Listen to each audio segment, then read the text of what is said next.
Clovis concerns with less than a week to go until California's special election. Action News heads to the Clovis intersection at the center of Prop 50, just as the city moves to formally oppose the measure.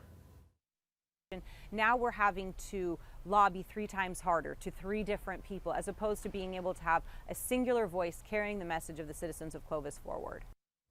Thank you for joining us this evening for Action News Live at 6. Prop 50 changes congressional lines determined by Democrats across the valley. One notable example is in Clovis, where the lines run right through backyards, splitting the city across 3 congressional districts, up from the current 1.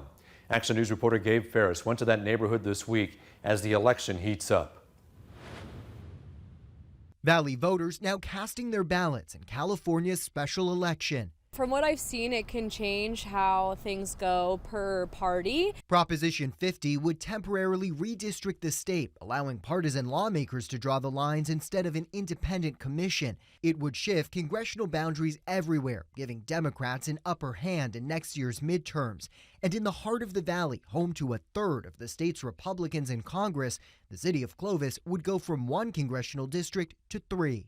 We're here at the corner of Gettysburg and Sunnyside Avenues, and it's this intersection right here that would become the dividing line for 3 congressional districts. Where I'm standing right now would be District 5, just to my left, District 21, and just to my right, District 20. Now, the City Council here in Clovis has formally voted to oppose Prop 50, but some voters tell me they would support it. You can't look at this from just a local perspective. Lonnie Johnson with the Fresno County Democratic Party says the state's hand was forced after President Trump called on Texas lawmakers to add Republican seats there. And we have to have a seat at the table, and we cannot continue to be marginalized by the Trump administration. And the only way we can do that is to put a check on the Trump administration, and that's what Prop 50 is about. But in Clovis, Mayor Pro Tem Diane Pierce tells us Prop 50 would wreak havoc on the city. She authored that council resolution to formally oppose it.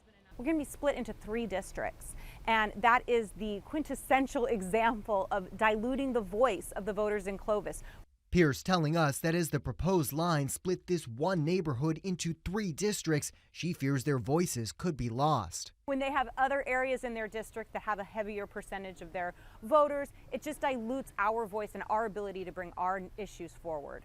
Johnson views it differently. If you have 3 of them, then that means you're going to have 3 congressmen who are going to, congresswomen or congressmen who are going to advocate for you. So if they want to get reelected, they're going to be responsive to our needs. Reporting in Clovis, Gabe Ferris, ABC 30 Action News.